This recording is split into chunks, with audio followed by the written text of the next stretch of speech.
Welcome back from that short break and thanks for staying with us. Let's continue with our look at the issues lawmakers were able to address this week. Our next report looks at security in Rivers State.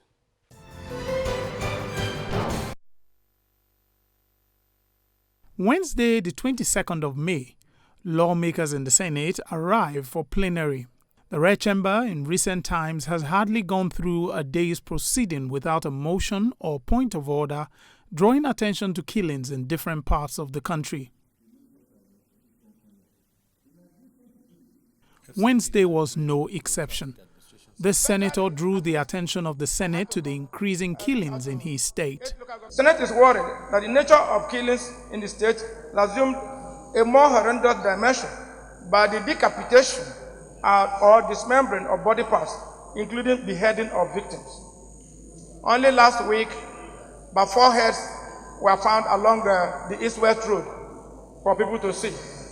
The Senate learned that a new twist has now been added to this sacrilegious conduct by not only killing by beheading, but also by having the corpses burnt. Informed that about 9 p.m. on Sunday, the 19th May 2019, unknown gunmen invaded a serene village called Isod community in Emoha local government area, that is my own local government area, and killed 3 young men that were just sitting outside, aged between 23 and 30, and unashamedly burnt the corpses.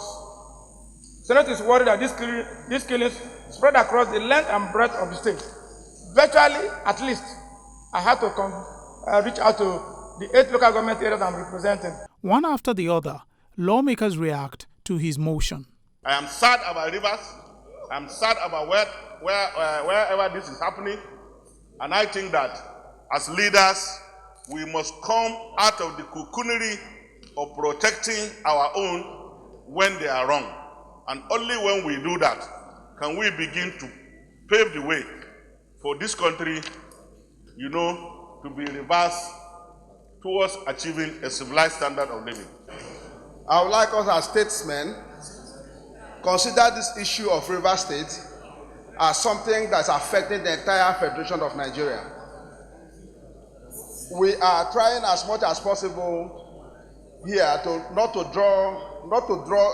create a situation where we are demarcating a particular state. We cannot go to Kaduna today by road. It's a failure of security.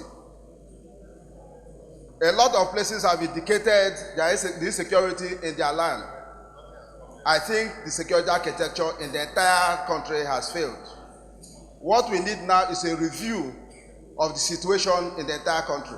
Senator Victor Ume, using his state as an example, explains why it is important the perpetrators are apprehended and prosecuted. We've continued to have it because we have not made this type of crime unattractive.